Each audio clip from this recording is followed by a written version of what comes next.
Vizela, mais vida no ar. Gostamos de estar consigo.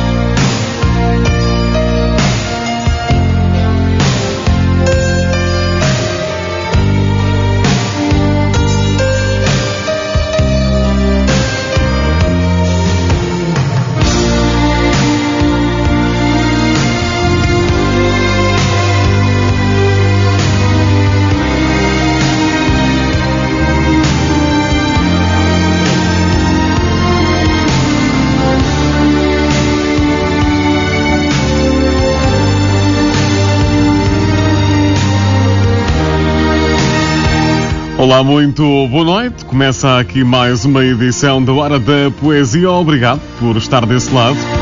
Até às 22 acompanha-nos Conceição Lima, que é anfitriã deste espaço e vem falar de poesia e de poetas. Olá, muito boa noite. Olá, Bruno, boa noite. Sim, exatamente.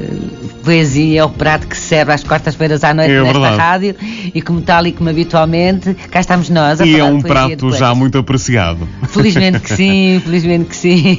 Ora, vamos começar aos pontos prévios, Pontos ou prévios. se quisermos às entradas. Às entradas do programa, exatamente.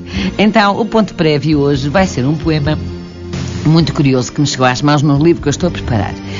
Confesso que não conheço a poetisa em questão. Chama-se Lídia Borges. Não a conheço pessoalmente, mas é um livro que tenho em mãos e quando li este poema não podia deixá-lo trazer hoje e oferecê-lo em nome da Lídia Borges, mas fui eu que o escolhi para iniciar esta conversa que vamos ter com o poeta que já está hoje connosco em estúdio, o Jorge Reis Sá. Então vou começar com Memória. Na memória, o pulsar ténue de palavras antigas. Armadilha de incerto despertar, o gato, a casa, o poço, o sapo de barro no jardim e a fonte. Daqui a pouco partirei, brisa, barco ou coisa assim. Um rio veloz corre e uma flor cresce voltada à nascente no recovo do meu peito. Não sei como direi árvore longe daqui, deste chão magoado. Como pronunciarei o verde autêntico? Como poderei segredar-te, lua, libélula, lago, celebração, longe daqui? Olá, Jorge Reis Sá, boa noite. Olá, boa noite. Não sei se apreciou a entrada. Apreciei, muito obrigado. A entrada tem algo a ver, ou muito a ver, com aquilo que temos, que vamos conversar esta noite. Nós vamos debruçar-nos hoje sobre o livro único que conheço, apesar de tudo, infelizmente, mas é o que conheço, que é o Instituto de Antropologia. Eu estou muito curiosa sobre este título. Quer-me dizer alguma coisa sobre ela? O Instituto de Antropologia, vamos lá ver, o livro reúne os poemas que eu publiquei destes últimos 15 anos, dos outros livros que tinha publicado. E na reunião da poesia reparei que existia duas grandes linhas mestras. Sim. Dentro daquilo que vou escrevendo. Uma que tem a ver com uma parte mais confessional ou biográfica, sim, e outra que tem a ver com uma parte mais exterior ou heterobiográfica. Exatamente. Estou inteiramente de acordo com o leitor. E nesse aspecto, então, acabei por perceber e achar que era interessante que a soma de nós próprios, portanto, de mim com os outros, acaba por ser tudo, não é? E por isso é que portanto, tem a questão da antropologia. O Instituto de Antropologia era também o nome do instituto, e que existia mesmo, e que acabou no ano em que eu entrei em Biologia na Faculdade de Ciências da Universidade do Porto. Sim, sim. E era um instituto que havia lá, o Instituto de Antropologia, como havia o Instituto de Botânica, como havia o Instituto de Zoologia, depois acabaram, formaram-se departamentos, aquelas alterações orgânicas que às vezes acontecem. E foi onde eu comecei a estudar genética e biologia, da parte que eu mais gosto, e também é uma homenagem um bocado ao meu percurso. Também por aí. Bom, era isso, é que eu costumo sempre, e as pessoas que me ouvem habitualmente sabem disso, gosto muito de ler o livro e reler e olhar a capa, ou reolhar a capa e reencontrar-me lá. Tive um bocadinho de dificuldade, apesar da palavra antropologia ter tudo a ver com o que estamos aqui a dizer. Bom, o Rui é de Famalicão, estudou no Porto, biologia, hoje vive em Lisboa. Certo. Mas é um viver em Lisboa um bocadinho balanceado, porque dá a sensação, como dizem os brasileiros, entre o meu coração balança entre Famalicão e Lisboa. Esse olhar para trás é permanente. Vamos lá ver, eu estou em Lisboa, vai fazer 7 anos no final deste ano, portanto há 6 anos e muito, e fui para Lisboa em 2009, portanto, e gosto muito de estar em Lisboa, e gosto muito do tempo lá, gosto muito da vida lá, acho que tenho uma grande felicidade em estar a morar em Lisboa, mas por outro lado é claro que não esqueço a minha terra, a terra, não é? A terra. E há sempre coisas que nos ligam à terra, nesse aspecto, não é? Sim. Não seja família, as memórias, e algum futuro também, o futebol. O Famalicão neste momento está a jogar no Marítimo então o coração está mesmo balanceado agora. Não, está. O meu filho neste momento tem 9 anos agora. Pois. E foi para Lisboa com 3. Foi para Lisboa com 3 e, por incrível que pareça, é uma coisa um bocado estranha, é adepto ferrenho do Famalicão, que é uma coisa um bocadinho esquisita para alguém que foi para Lisboa com 3 anos. Mas que tenha um pai do famalicense já não é? Não, porque eu não, o que é estranho, porque eu não o pressionei para tal, ou seja, não houve uma pressão, aquela coisa de és de Famalicão, nem pensar nisso. E comprar à nascença logo, ou pôr o número. Não, ele acabou por ser do Famalicão de uma maneira muito natural, por causa do Sporting lá ter jogado com o Famalicão há um ano e meio.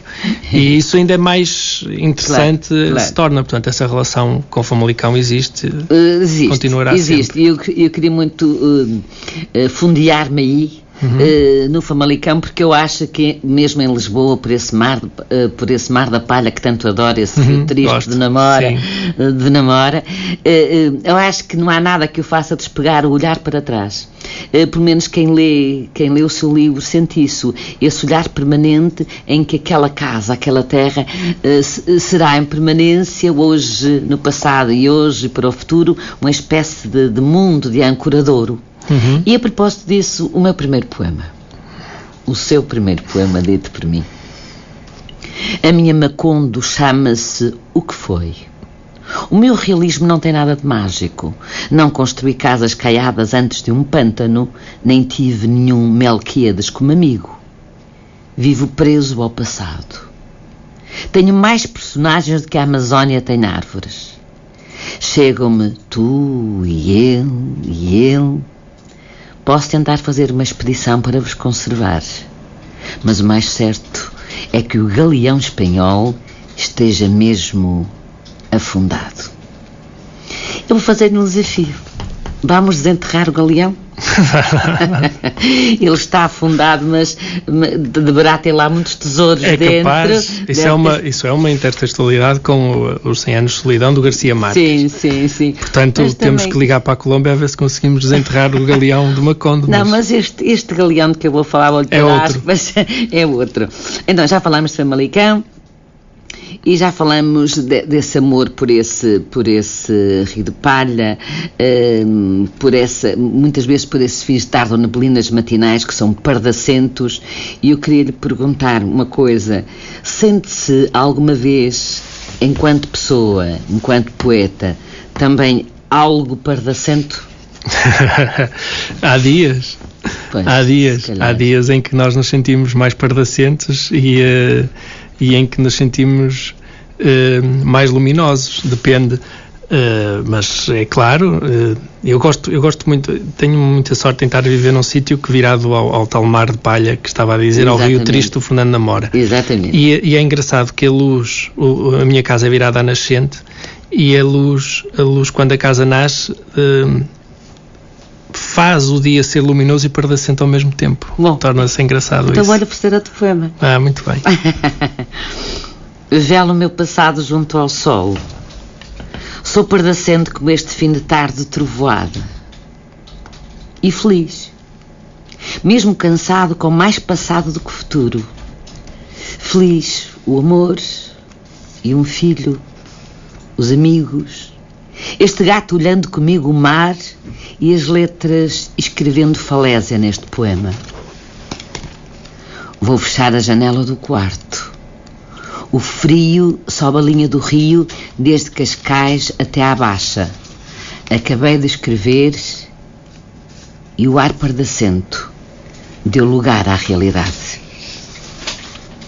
Oh Jorge, agora era a altura de lhe perguntar, escreve desde quando? Desde a pergunta, a literalidade é desde os 5 anos, quando aprendi. A poesia escrevo, sei lá, desde os 12 ou 13, talvez. Desde os 12 ou 13 anos comecei a escrever alguns poemas no 7º ano, portanto, escolaridade. Mas só escrevo poesia um bocadinho mais a sério, já teria uns 20, ou 18, ou 19, ou 20. Assim, com coisas que se salvem versos. E com um caminho vivido já, de certa maneira, a experiência feita, porque também é preciso, se calhar, penso eu, Alice Feira defende muito isso, é preciso, às vezes, ter um bocadinho de vida feita para lá chegar. Não, eu acho que é preciso, para se escrever poesia, é preciso termos comichão nas costas, como disse o Pina, não é? O Pina é que dizia que porque é que escrevia de 6 em 6 anos um livro, e ele dizia que era quando tinha comichão nas costas os poemas saíam. Eu não tenho tido muita, por acaso, ultimamente, mas a ideia é um bocado essa, temos que ter comichão nas costas, e a comichão e depois ter que dizer alguma coisa para dizer, e termos alguma coisa para dizer também. Vem aí a urgência, porque já há por aí um prémio Bocage no meio. Em 2004, sim, já há 2004. Sim. O que já faz parte de um currículo apreciável, porque o Instituto de Antropologia, eu sei que é foi o primeiro livro que escreveu, foi em 1999. Certo. E depois com uma cadência que podemos considerar mais ou menos regular. Sim, mais ou menos 2 em 2 anos, ou coisa que o valha. Exatamente, tem aparecido o livro. E aparece então agora, em 2013, o Instituto de Antropologia. Sim, que reúne as coisas todas. Que reúne estas coisas todas. Mas há um trabalho a que eu me queria também referir, que tem a ver com um trabalho que reuniu o Rui Lage, que é um trabalho que eu acho importantíssimo e mais do que importante de referir, que é esses poemas reunidos. Os poemas portugueses. Então, foi um trabalho que reuniu 8 séculos de poesia. Certo. Um trabalho difícil? Foi porque eu e o Rui Lage tivemos que ler... Foi com o Rui Lage, sim. Olá, boa noite. Boa noite. Olá, Rui. Olá. Então, Lage, estás fixe? Olá, Jorge. Estamos muito, muito longe, mas o calor aqui é bom recebê-lo daí também, Rui. Bom, daqui só posso dar nota de bastante chuva e frio. Pois, mas isso é... falando meteorologicamente, porque nós aqui estamos a desenvolver um calor de memórias e de amizades. Estamos a falar da antologia que desenvolveram a meias. Estes 8 séculos de poesia.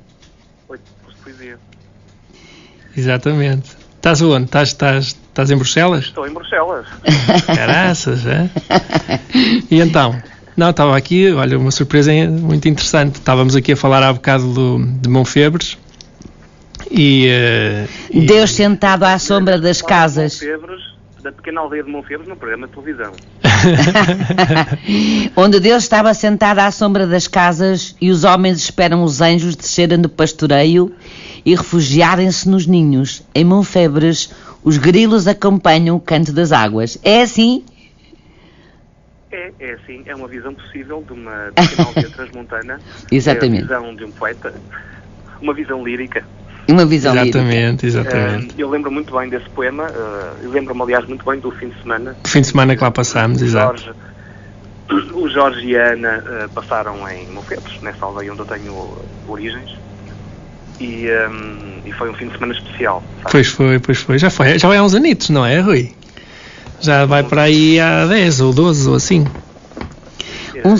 Um sítio onde não se morre, Rui. Ou mais, pois é. No Monte das Febres morreu-se a última vez há muitos anos, diz aqui o nosso poeta. Sim, isso é uma referência, eu penso que eu lhe contei na altura ao Jorge a história desse estranho nome, Monfebres, ou Monfebres, nem sempre como se deve pronunciar corretamente, porque nos anos 30, 40, havia nessa aldeia, houve aliás um surto de febre amarela e de malária. E portanto ficou conhecido como o Monte das Febres. E depois a contração linguística acabou por dar Monfebres. Rui, eu vou deixar só um segundinho para dar um abraço que creio que quererá enviar ao nosso amigo. E nós vamos continuar, se nos quiser fazer companhia, senão amanhã eu faço a partilha do programa. Envio um abraço ao Jorge, que é um dos meus grandes amigos, sem dúvida alguma. Eu sei um abraço, disso. Nós tivemos quase uma afinidade no aqui pessoal praticamente instantânea, a partir do momento em que nos conhecemos pessoalmente. Pois foi, já lá vão pelo menos uns 15 anos, não é? É, para aí ou mais. Para aí foi há 15 anos, mais ou menos, exatamente. Pelo menos há 15 anos. E o que eu tenho a dizer é que o Jorge é, para além de um escritor com grande talento, é um bom homem. Isso é muito bom, gente de bem. Pressente-se isso até na escrita. O Manuel António Pina, que era uma pessoa que os dois admirávamos muito. Pois sim, eu sei que sim. E o Zé Fontinhas. O mundo precisa mais de boas pessoas até do que de bons poetas. Ai, não tenho dúvida, que é verdade. Estou inteiramente de acordo. Rui, da minha parte, vou deixar um grande abraço. Obrigado. Chega até Bruxelas. Bom trabalho nesse Parlamento Europeu, que nós bem precisamos também. Precisamos também de bons políticos e de bons poetas. Um grande abraço, Lage. Um abraço. Para salvar a Europa. Um abraço. Muito obrigada. Um beijo grande para si.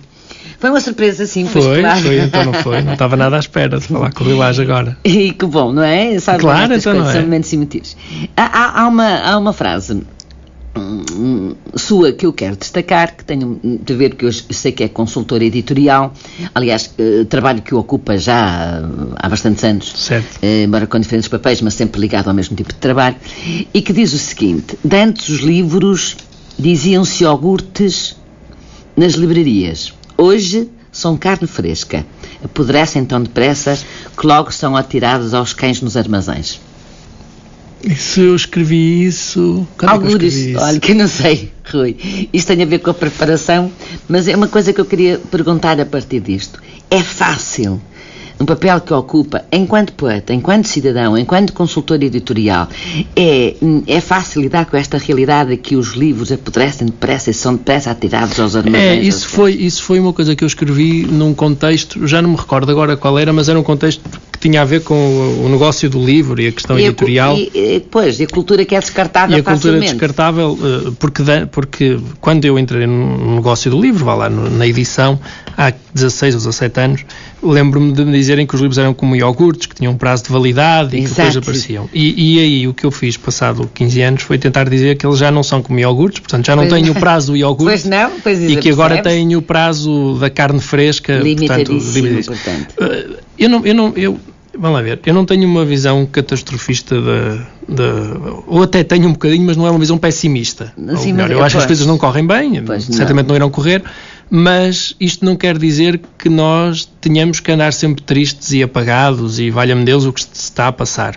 O que nós temos de fazer, e é isso que eu pelo menos tento fazer sempre, exatamente nos últimos 17 anos enquanto faço livros, é ir contra isso. Exatamente. É claro que não é fácil ir contra a lógica capitalista editorial, e que é uma lógica perfeitamente natural dentro do mundo em que vivemos. Não é fácil, mas temos que tentar, e é isso que nós vamos tentando, não é? E, contudo, diz o nosso poeta Jorge Reissá, todo o poema é memória. E eu estou de acordo. Então os seus poemas são memória. Dantes, diz o próprio também, escrevia mais de amor. Hoje escreve mais sobre a morte. Eu não vou perguntar, eu vou afirmar. Parece-me que esta escrita sobre a morte, que é uma que atravessa os seus poemas, sem dúvida, é uma forma de presentificar o passado, é uma forma inclusivamente de celebrar vida e figuras que passaram por aí, ou até de ressuscitar muitos dos afetos. E aí então este poema. Dantes escrevia poemas de amor Depois disseram-me, já toda a gente o fez? E nada mais havia a escrever sobre o amor. O amor já estava em demasiados poemas. Eu aceitei o conselho e passei a escrever poemas de morte. Escrevi muitos poemas sobre o meu pai, morto há anos, até ao dia em que percebi que a morte é sinónimo de amor. E voltei a escrever o que nada mais havia a dizer. Então a morte como sinónimo de amor será uma forma de exaltar a própria vida. É, exatamente, o último romance que eu escrevi, que se chama Da Definição do Amor, que saiu em mais ou menos há quase um ano, é um bocado isso também, é uma ideia de juntar o amor e a morte, que são, no fundo, toda a gente diz que só se escreve sobre duas coisas, ou sobre o amor ou sobre a morte. É, exatamente. Eu acho que de certo não só escrevemos sobre uma, porque ela é quase a mesma, portanto... É dessa a perspectiva. Chegámos lá, já tinha lá chegado, queria lá chegar, e agora fechamos o nó com as suas palavras. Há aqui um poema que eu este vou dizer, depois vou desafiá-lo a dizer um poema que me esta noite, que se chama Canção Fúnebre. Um título pesado, ao que parece. Portanto, esse poema é uma versão do poema do Auden, do Funeral Blues. Sim. O Funeral Blues podia ter várias traduções, se quisermos, não é? O Funeral Blues. Pois, que é do filme do Quatro Casamentos, mas eu achei que Canção Fúnebre, porque é uma versão, é mesmo, o poema é uma versão do... Eu vi isso. Não lhe chamo uma tradução sequer. Não, é uma versão. Uhum. Então vamos ouvir.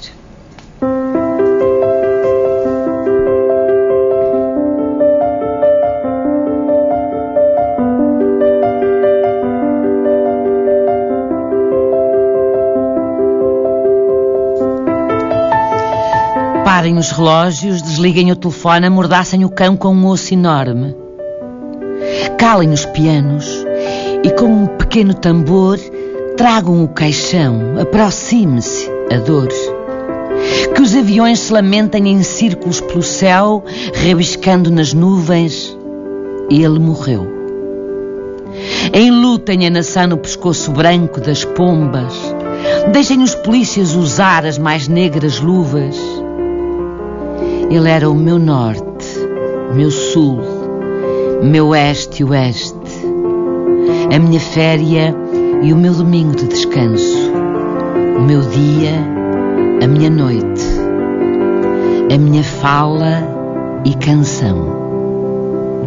Pensei que o amor durava para sempre. Não. As estrelas não são queridas já, desliguem-nas. Arquivem a lua e retirem o sol.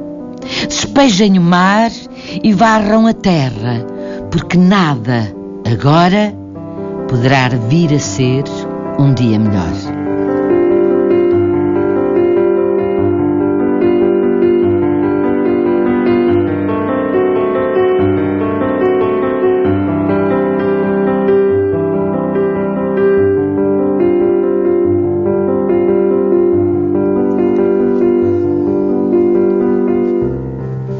Uma versão, é certo, uma versão muito bem feita, que eu estive a comparar o original, estive a ouvir inclusivamente o poema dito em inglês. Eu não sou tradutor de todo, mas fiz esta versão porque estava uma vez nas férias, a passar férias há uns anos largos, e resolvi começar a trabalhar e estive a ver também as outras traduções que havia do poema. Ou versões, se quisermos, eu não fiquei contente com nenhuma delas, e percebi que aqui consegui 2 ou 3, como é que eu ia dizer, soluções, é o termo técnico certo, não é? Eu já vou falar disso também. Que me parecem que funcionam. A ideia da féria enquanto working, a ideia é working day, acho eu, em que eu ponho féria, a ideia do... Há várias coisas que eu aqui... Pronto. E depois aqui, porque é que ele nunca tinha sido publicado em nenhum livro, e eu publiquei-o na reunião dos poemas, porque ele, se reparar, é o último poema da primeira parte confessional, ou autobiográfico. E antes dele, portanto, num ato extremamente narcisista, isto acaba com o ele sou eu, não é? Portanto, que os aviões se lamentem em círculos pelo céu, rebuscando nas nuvens, ele morreu. Quem morre aqui é o sujeito poético do Jorge Reis Sá, que fica para trás, e então a partir desta página vem a gente vulgar. Não vi assim. Mas essa pronto, quer dizer, a leitura... O poema, de um ponto de vista autónomo, é um poema do Walden normalmente. Exatamente. Neste contexto que eu coloquei neste livro, ele dialoga com o poema anterior, sim. Que se chama, que eu posso ler se quiser. Sim, pode ser. Não está, mas pode ser. O poema chama-se Poison Oak, dos Bright Eyes, que é uma banda. Uma das suas características é fazer muito referência, epígrafos do próprio poema ou da música. E depois tem JRS in Memoriam. JRS será Jorge Reis Sá in Memoriam. In Memoriam, estou a ver agora. E então, o poema anterior ao Funeral Blues do Walden diz assim: encerro neste verso a distância que sei do coração ao Pacífico. Deixaste para trás o pó, o sol quente, uma cascavel e um pedaço de rocha sedimentar onde está uma vida inteira. Atravessaste o rio, fugiste para o México. O ar quente de uma tarde que parece para sempre. Hei de encontrar-te um dia, Jorge, no meio das areias no meio das areias da costa ocidental, sob Guadalajara. Porque agora, mordido que foste pela cascavel, enterrado que foste sobre a rocha e o pó da nossa ideia de viagem, agora só me resta cegar sozinho ao fim da minha vida. Isto é uma brincadeira do Jorge... Sim. Do Jorge autor com o Jorge sujeito poético. Por isso é que o sujeito poético aqui diz: hei de encontrar-te um dia, Jorge, no meio das estrelas da costa ocidental. Portanto, o próprio sujeito a dizer que há de encontrar a personagem Jorge, que depois, no fim, se chora, não é?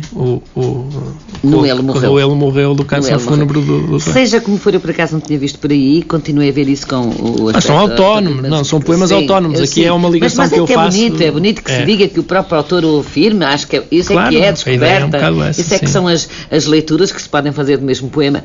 O que eu consegui fazer nele ver aqui foi que numa versão estava a ver o problema da versão, e conseguiu deixar aqui os tais eixos, digamos assim, que para mim são fortíssimos neste poema, que é a saudade, uma espécie de dor, raiva, de uma perda, que eu interpretei uma perda, e lá vou eu falar da perda pessoal que viveu na sua vida, claro, e que traz por arrasto, porque no fundo tudo isso carreia outras coisas, traz-nos por arrasto a infância, o mundo da infância, e o poema traz isso tudo, sinais, caminhos, álbuns, se quisermos dizer, arquivos de memórias que estão aqui, que podem estar num olhar, nos lábios, numa mulher, num amor. Eu não lhe peço para dizer, porque às vezes tomei a liberdade não de retirar nada, de retirar sim, de não começar no sítio exato, porque às vezes são longos e nós temos o tempo para cumprir. Eu reparei que fez isso no poema do João Tavares Rodrigues. Tenho de fazer. E para cumprirmos alargar o mais possível o nome do poemas que temos para dizer do poeta, e para mostrar, enfim, alargadamente tanto quanto possível. Então há um que fala disso mesmo, e que eu começo por aqui. Vou dizer-te os lábios. Poderia dizer-te tudo, mas tudo ficaria inaudito. Não há poema em 8 séculos de literatura que te compare a elegância nos versos. Pretensão enorme minha, ultrapassar o feito e inaugurar a linguagem, aquela que te descreva como deve. Poderia dizer-te, se o soubesse como, ou pudesse pelo menos trazer dos versos de Rui Belo como empréstimo, elaborar uma eulogia de Maria Teresa, mudando-lhe o destinatário. Poderia dizer-te e impor uma mulher no centro de uma vida, uma menina inglesa, talvez de Cambridge, quem sabe, e uma elegância ruiva, alta, vertical e desejada. Poderia dizer-te poema final e definitivo, da completude, dizer-te amor. Este é um poema de amor daqueles que eu suporto e adoro ler. Muito obrigado. Na verdade está fantástico. E à feliz destinatária também os parabéns, que é a Ana. Isto é a indenização por ela já estar casada comigo há 15 anos. Mas foi paga em poema? Em poema. Mas um poema deste, de 2002 a 2003. Feito o balanço ao fim de 15 anos, se a pessoa em questão vale este poema e está a dizer que merece este poema por estes 15 anos, as contas estão saudadas, por certo, com muita felicidade. O poema tem que valer pelo menos até aos mais uns 30 ou 40, senão... A verdade é que a obra, particularmente a primeira parte, e sobre a qual estamos a debruçar-nos,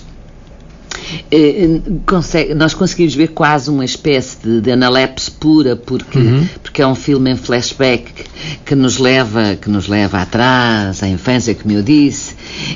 Curiosamente, e mesmo muito curiosamente, a aldeia quase que poderíamos fazer, o leitor do livro Instituto de Antropologia, quase que podíamos fazer uma crónica de costumes. De tal forma estão aqui os hábitos, a cartografia rigorosa dos lugares. Nós vamos folheando, nós no fundo estamos a folhear um álbum. Pergunto eu, estamos a resgatar o tal galeão? É um bocado isso. Estamos um bocado isso, porque estava afogueado e nós... Sabe que a maneira que nós temos... digamos que às vezes, para mim pelo menos, a poesia acaba por ser um bocadinho mais barata do que estar a fazer psicanálise. Talvez seja isso. Pina também dizia, não dizia? Que deixou de pagar às psicólogas, escrevia poesia porque assim poupou em muitas consultas de psicologia. Exatamente, é isso. E aqui é um bocadinho isso também. Não é uma e catarse, nós conseguimos... Claro, é uma catarse e é uma maneira de nós colocarmos aquilo que achamos que nos faz bem, de maneira a tentar uma coisa muito, muito difícil, mas mesmo difícil, que é que esta situação pessoal e confessional e nossa consiga dizer ao leitor alguma coisa. Exatamente. Pronto, isso aqui é o mais difícil. Senão é uma página de diário. Senão é uma página de diário que não tem interesse nenhum e que não... Pronto. Portanto, quando há bocado diz aquele poema, eu poderia dizer-te que gosta muito e é um poema de amor, eu fico muito feliz com isso, porque quer dizer que é um poema que foi feito e que foi escrito a pensar na Ana, mas que a Conceição vê como seu de alguma maneira, porque consegue perceber. Portanto, isso é uma coisa que para qualquer escritor é muito importante, claro, porque de outra maneira o Pessoa, quando escreveu sentir-se ao leitor. Exato. Isso é quase uma máxima que eu tento seguir, por muito que até pareça esquisito.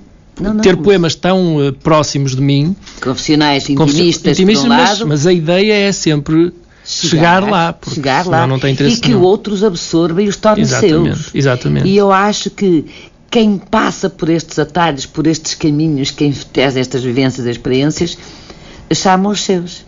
Eu espero que sim, isso é muito portanto, obrigado. Rebobinando este filme, porque é isso que estamos a fazer, nós vamos encontrar... E eu gostava de fazer chegar isto aos nossos ouvintes, a curiosidade de um atilho de um saco de broa pendurado na porta, imagino eu. Vemos um quintal, vemos os patos, vemos os coelhos, vemos um baú que guarda um último maço, vemos uma aliança que ainda está num dedo e então um outro poema.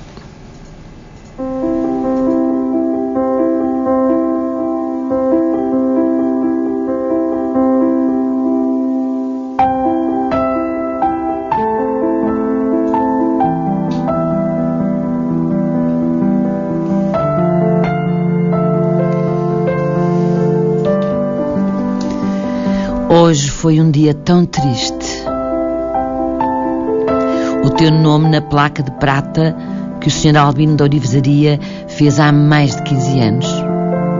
Era necessário chamar aos carros o nome do seu dono e tu, diligente, escreveste no rover o teu, gravado em prata e verdade.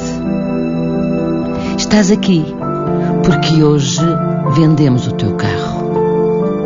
Desapareceu mais um bocado de ti e dói tanto. Já não bastava o corpo e a memória com os anos? Pai, se um dia te esquecer pela doença, perdoar-me-ás? Também as coisas que te davam circunstância se vão gastando uma a uma. A roupa no armário da entrada, que a mãe quase em silêncio disse ter dado porque os vermes que tragam a tua carne inundaram o tecido que tantos anos a protegeu. O carro, vendido, desaparecendo na curva da estrada. Olhei-o uma última vez quando o tirei da garagem e chorei. Eras tu quem eu perdia uma vez mais. Sobrou um bocado de prata onde jaz o teu nome e que guardo como um filho órfão guarda a memória de um pai. Com o teu corpo tragado debaixo do mármore e do nosso choro, a mãe comprou um pequeno baú para tu guardares. Tenho um maço de tabaco, o último que fumaste e que te acabou por matar. Tenho os teus óculos, tenho a tua vida em ponto pequeno. Falta a tua aliança, que trago no dedo e que um dia lá colocarei. Pai, se um dia te esquecer pela doença, perdoar-me-ás?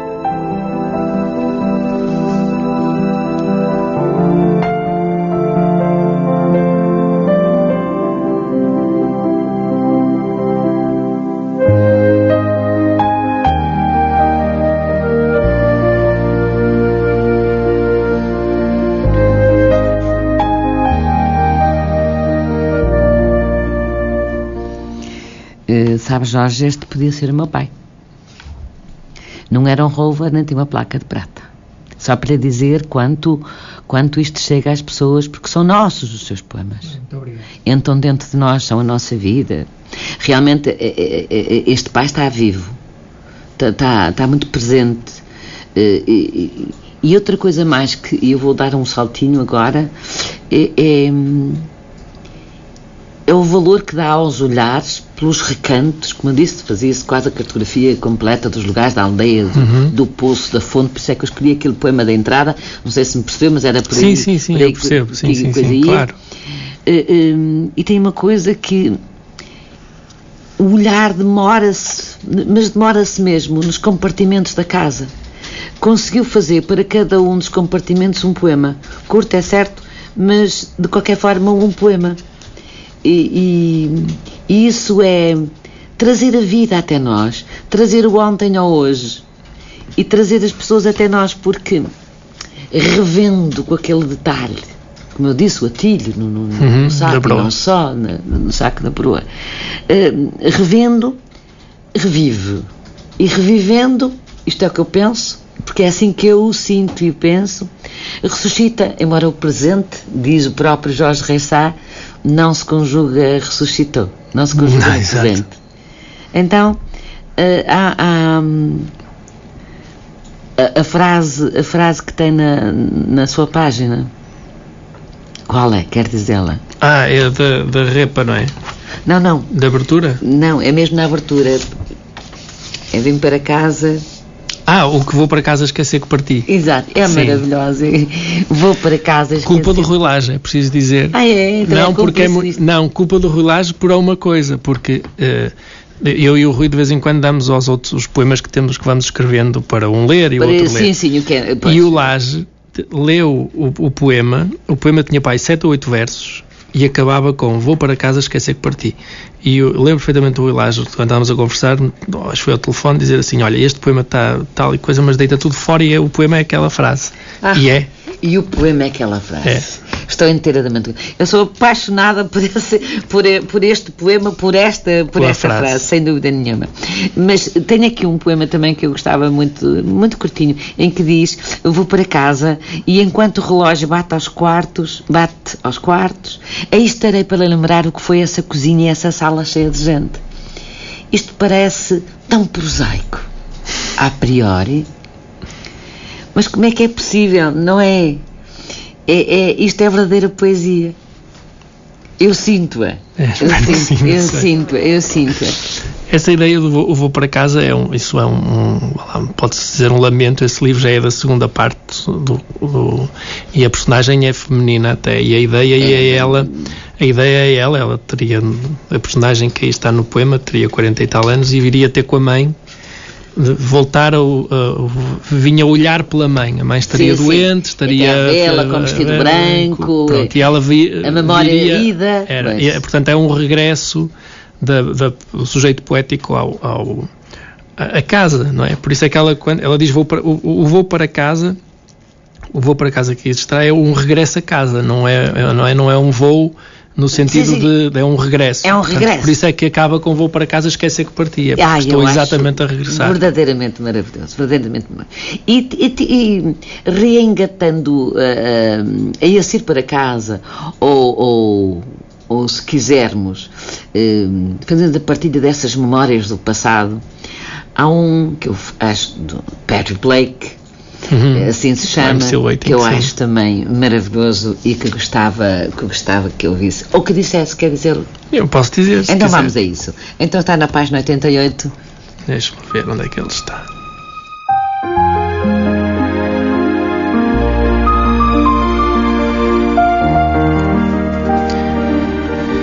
Perry Blake, I'm Still Waiting.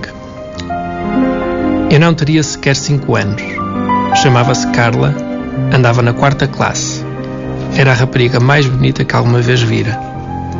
Encontrei-a há alguns meses, casada, mãe de uma família com meu pai, e percebi que o amor que tivemos foi o mais belo. Ficamos, Carla, com aquilo que poderia ter acontecido. Se hoje 4 ou 5 anos não são distância, de antes eram do tamanho do Pacífico. Poderia dizer-te que ainda espero que saias da sala da 4ª classe e deixas ao infantário. Mas não. A memória das coisas que ficaram por acontecer é a mais bela. Eu acho uma ternura. Essa Carla, alguns existente, certo? Que era? É Carla. Um menino da escola primária de uma menina. Eu acho que ela é médica agora, não se faça a mínima ideia. Eu estava, portanto, eu não tinha 5 anos, eu estava no. Ela foi a minha primeira. Andava na 4ª classe e eu andava no infantário, portanto era uma amor. Coisa. Era aquela rapariga, meu Deus do céu. Mas fica a memória da que não foi feita. Fica a memória daquilo e lembro, era a Carla. Eu acho que a Carla, não quero estar a disparate nenhum. E encontrei este poema já tem uns anos, portanto, neste momento já não sei onde é que anda a Carla, mas já trazer hoje a memória deste poema já tem para aí 10 anos. Pronto, importante trazê-la de novo à memória, sabe? De novo à memória. Onde é que andará a Carla? Carla, se estiveres a ouvir. Algures, Carla, a menina da 4ª classe que ia ao Jardim da Infância. 4ª classe, exatamente. Rui, e agora num plano mais sério, não me parece muito fácil catalogá-lo em termos de movimentos literários, de se inscrever em alguma escola gosto de movimento. Seria fácil para si dizê-lo ou não? Para mim é difícil. Não sei. Um lírico, sem dúvida. Sim, inveterado, lírico, como sim, diz. Como digo, inveterado, sim, também acho. Um saudosista. Mais ou menos. Não diria. Eu acho que não iria tão. É um bocado estranho, porque se nós formos a ver, aquilo que eu tento fazer é uma coisa muito, muito pegada à realidade e muito rasteira nesse aspecto. E essa vertente tão rasteira e confessional e subjetiva é uma vertente que tem mais a ver com a poesia que se diz sem qualidades do que com a poesia muito imagética e lírica do ponto de vista da imagem e da metáfora que aí anda. Da metáfora. Portanto, eu não escrevo uma poesia ultrametafórica nem por sombras. Dito isto, é engraçado. É muito real. Muito real. Dito isto, é engraçado estar a dizer isto porque as pessoas dentro da área da poesia com quem eu já tive alguns quid pro quo são exatamente as pessoas dessa área da poesia mais do real, portanto torna-se engraçado. Portanto, vivo na diáspora da poesia também, vivo sem pátria. Sem pátria. Que não tem mal nenhum. Nenhum.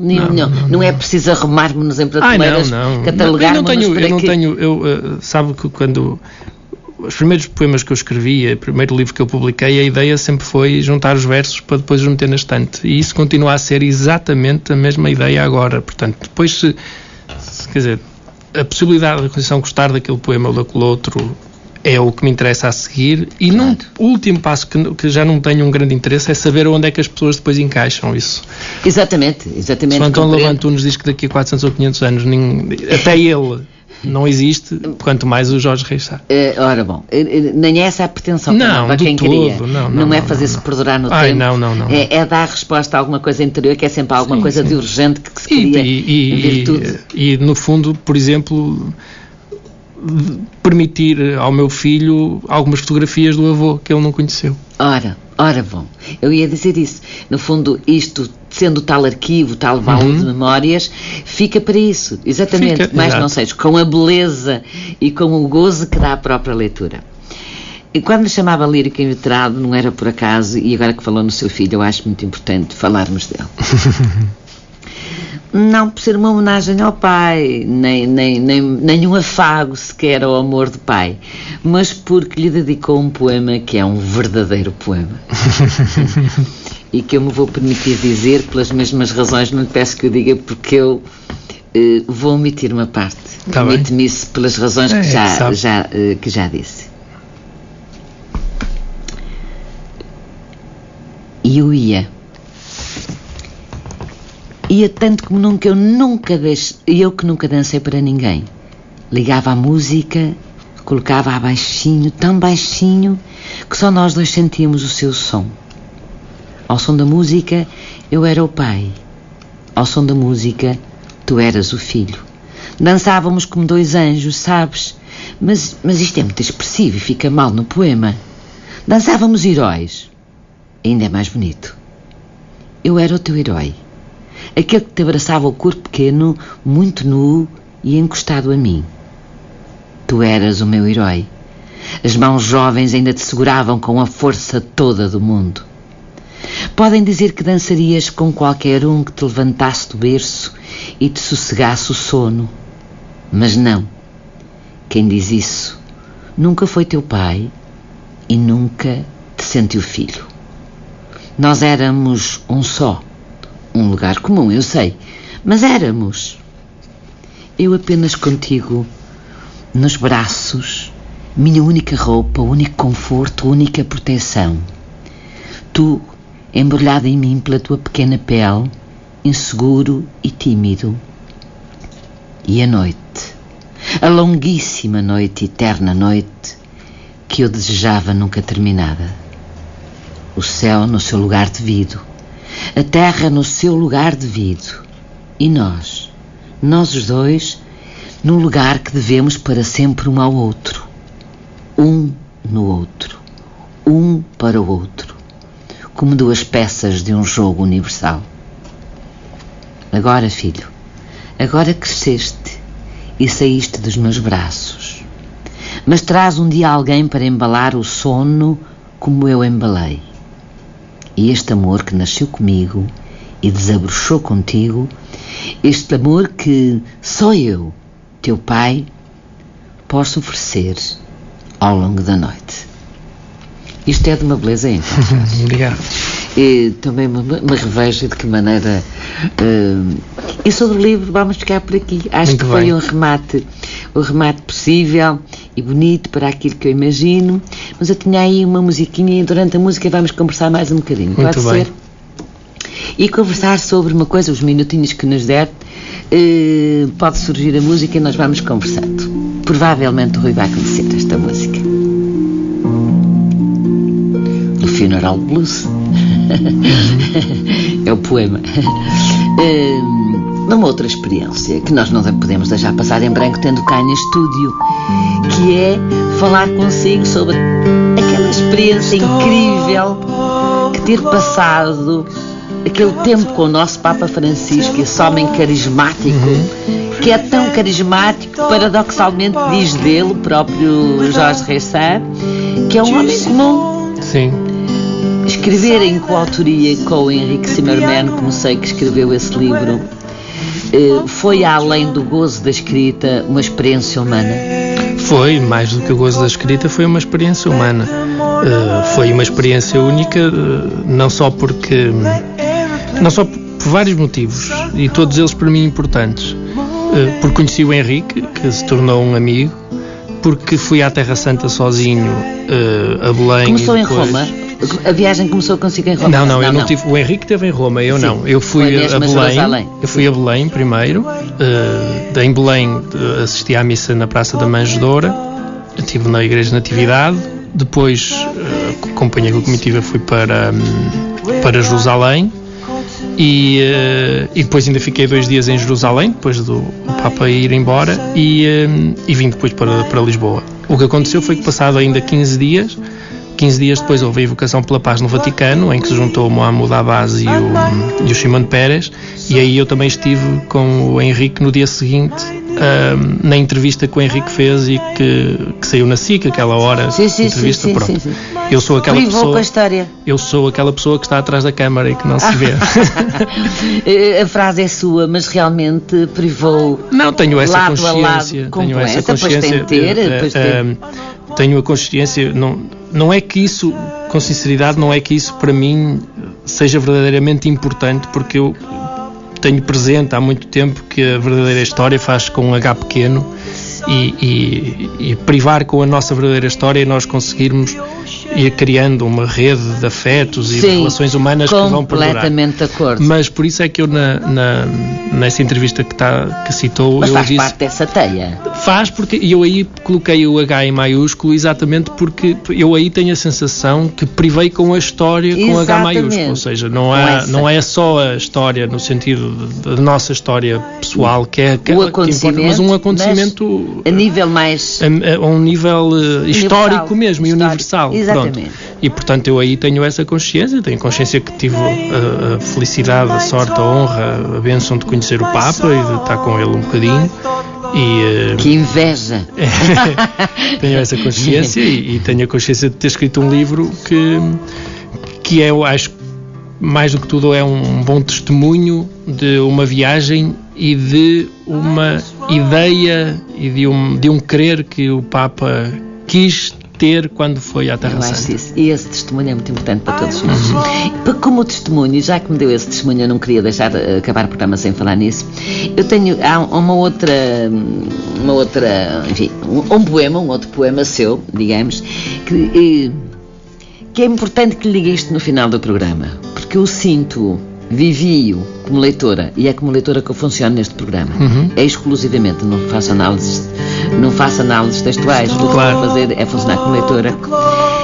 É que apesar desse lírico inveterado, apesar desse homem que percorre a infância e que faz esses saltos de flashbacks na vida para trazer ao presente tudo aquilo que desapareceu, em tudo vê o sol, mesmo na beleza da escuridão. Tínhamos que rematar o programa com isto, Jorge, porque sei que tenho uma t-shirt que lhe foi oferecida pela Ana, assim ao Guilherme, que dizem isto: Always look on the bright side of life. Sim, que está a legenda do Darth Vader e que é o lema dos Monty Python. Monty Python é o seu lema de vida? Podemos dizer um bocado isso, pelo menos é o meu e é aquilo que eu tento incutir ao Guilherme todos os dias. Que bom. Olha, este foi o programa possível para uma hora de trabalho. Jorge, um grande agradecimento por ter estado e vir de Lisboa cá. Obrigado. É sempre um prazer, um enorme prazer. Depois, mais lá para a frente, o convite vai repetir-se por outras razões. E ao som desta belíssima música, muito bem. Nós vamos rematar o nosso programa de hoje, agradecendo uma vez mais a presença em estúdio e agradecer estes testemunhos, essa capacidade de se esventrar, digamos assim, sadiamente no sentido não de confessionalismo por si, nem do intimismo por si, que já ouvimos, mas no sentido de que esta partilha seja sempre a capacidade de chegar ao outro. E fazer brotar no outro. Porque isso é que é o importante, chegar ao outro fazendo brotar nele algo de novo ou algo que se assemelha às nossas experiências. Muito obrigada por isso. Obrigado, eu. E eu tenho de agradecer, enfim, é o remate do programa, agradecer aos nossos ouvintes habituais. Muito obrigada pela atenção que nos vão dando semanalmente, ouvindo-nos na hora da poesia. Desta vez ao som da música, é uma música que eu sei que Jorge Reissá gostará. E anunciar que para a próxima semana teremos também em estúdio, mas vem de perto, vem de Guimarães, uma poetisa É o primeiro, não sei se vou errar, mas eu penso que este foi o primeiro livro que lançou, e me desculpará se não for. Conceição Sousa. Então, até à próxima semana, muito boa noite e muito obrigada.